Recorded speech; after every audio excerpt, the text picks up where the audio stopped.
it's fair to say, because many times too, when we as advocates, myself included, get the assignment of the mom, we are privileged to read their files. And so you read the report as a foster parent as well.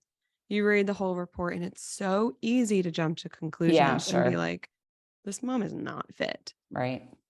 Is it fair to say we should enter into those relationships with mom with a blank slate and like learn? Because oftentimes then what happens is you sit down with mom and you kind of hear her struggles and that cascading effect of one thing that leads to another. Now she's here.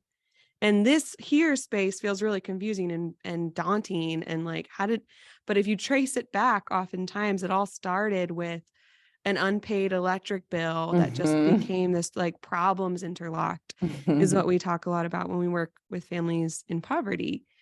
And so how do you enter into relationship with moms? Like what is some of your best learned approaches in like starting with a clean slate, believing in the best, because that's felt in relationship. If you're going to be a skeptic of me and question what I'm sharing, then that's going to create some tension in our relationship. So what are some of the approaches that you've learned in building relationship with birth moms? That's good.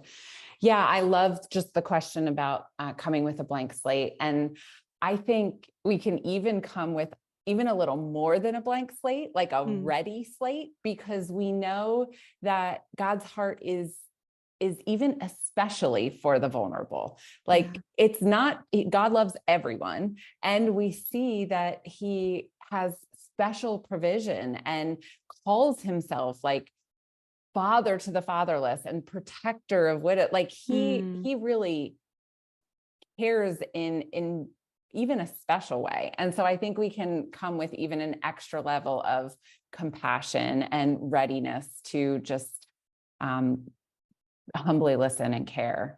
But what I try to do is treat my child's mom like they are the expert on their child. And the same way, I hate to compare foster care to babysitting, but the same way, if I was babysitting someone's child, I would want to know, tell me about your child. What do they like? What do they love? What makes them feel safe? And I'm automatically changing the dynamic between I am the superior parent, I am the expert, I am the one brought in to fix this situation, to sort of giving them the upper hand of tell me about your child and how would you like me to do this? And how should I? And so that's specific to me as a foster parent, but I think there could be applications there of not coming in as if you are the one with the answers, but coming in as the one with the questions. What is this like? And just asking a lot and listening a lot, believing, like you said, a lot of it is in our belief and our disposition that we're not approaching with this saviorism, with this arrogance, but really listening and asking questions and seeking to believe the best. You know, really, in New Jersey, we don't have access to the file. And that's something that I've always been really grateful for, is I'm not coming in with the baggage. And so when I meet mom, I'm just like, tell me your story. Let me listen. And I'm asking questions that hopefully don't feel like I'm interrogating or attacking, but I've often experienced that they are just happy to share themselves with me, because what I'm asking for is their story.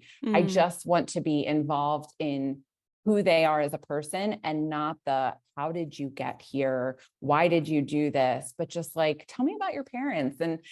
And it often gives me a perspective that really builds compassion and empathy. Because most of the moms that you're interacting with, I'm sure, have trauma histories themselves and a lot of experience of broken family and broken relationships themselves. So, yeah.